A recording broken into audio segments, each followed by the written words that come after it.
दोस्तों इस वीडियो में हम कक्षा 9 गणित के रेखाएं और कोण चैप्टर से एक इम्पॉर्टेंट क्वेश्चन करेंगे। ये क्वेश्चन एग्जाम की दृष्टि से बहुत इंपॉर्टेंट है और इस क्वेश्चन से आप समांतर रेखाओं की सबसे इंपॉर्टेंट प्रॉपर्टी सीखेंगे जो कि बिल्कुल आपको आनी चाहिए।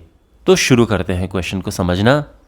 तो इस फिगर में OP और RS ये आपस में समांतर हैं। ये कोण आप देख सकते हैं, ये दिए हुए हैं और हमें ज्ञात करना है कोण PQR। तो कैसे करेंगे? तो यहाँ पर हम Q से होते हुए एक रेखा खींचेंगे जो कि OP के समांतर है। तो अगर OP के समांतर है तो RS के भी समांतर होगी। तो कहने का मतलब है जो ये रेखा यहाँ पर, इसको हम XY नाम दे देते हैं। ये जो XY रेखा है ये दोनों के समांतर है, OP और RS के। ध्यान रखना, हमने ये ज्ञात करना है। अब ये कैसे ज्ञात होगा? तो अगर हमें किसी तरह से ये कोण मिल जाता है और ये कोण मिल जाता है तो फिर हम क्या करेंगे कि तीनों को आपस में जोड़ के 180 रख देंगे और हमारा आंसर आ जाएगा। क्यों? क्योंकि एक रेखा में कोण अगर होते हैं, जितने भी कोण होते हैं उनका जो योग है वो 180 अंश होता है। ठीक है, तो अगर हमें ये मिल गया तो हम तीनों को प्लस करके 180 लिख देंगे तो ये आ जाएगा। यही सिचुएशन यहाँ पर है। अब हमने ये कोण ज्ञात करना है तो सबसे पहले इसकी बात करते हैं। ठीक है, तो यहाँ पर कोण PQX प्लस कोण OPQ। तो एक काम करते हैं, समय बचाने के लिए मैं सीधे 110 लिख रहा हूँ। ठीक है, ये 180 डिग्री है तो इससे हमें मिल जाएगा कोण PQS। 110 उधर जाएगा, 180 में से माइनस होकर 70 आ गया। अब आप ये सोचोगे सर ये क्या लिख दिया आपने? तो माय डियर, समांतर रेखाओं की बहुत ही ज़्यादा इम्पॉर्टेंट प्रॉपर्टी होती है कि अगर कोई रेखा इनको ऐसे काट रही है तो इसके एक ही ओर के कोणों का योग 180 अंश होता है।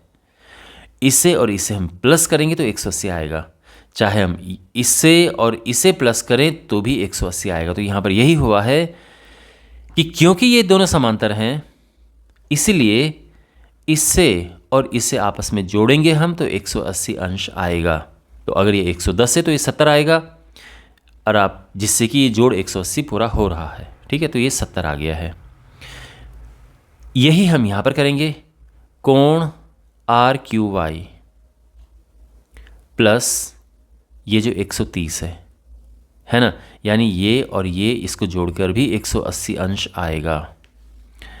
तो RQY ये इधर जाएगा तो 50 आ जाएगा, है ना। 180 में से 130 माइनस होकर अब तीनों को, अब देखो ये आ चुका है 70, ये आ चुका है 50 और ये हमने ज्ञात करना है तो तीनों को लिख देते हैं।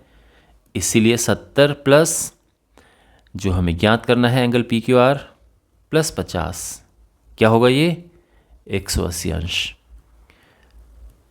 तो एंगल PQR बराबर ये 120 होगा, उधर जाएगा तो 180 में से 120 माइनस हुआ और ये 60 अंश आ गया और यही हमारा आंसर है। ठीक है, यहाँ पर एक इम्पॉर्टेंट बात यह है कि आप ये कह सकते हैं कि सर इस क्वेश्चन को तो किसी और तरह से मेरे टीचर ने कराया या मैं इस क्वेश्चन को किसी और तरह से कर सकता हूँ।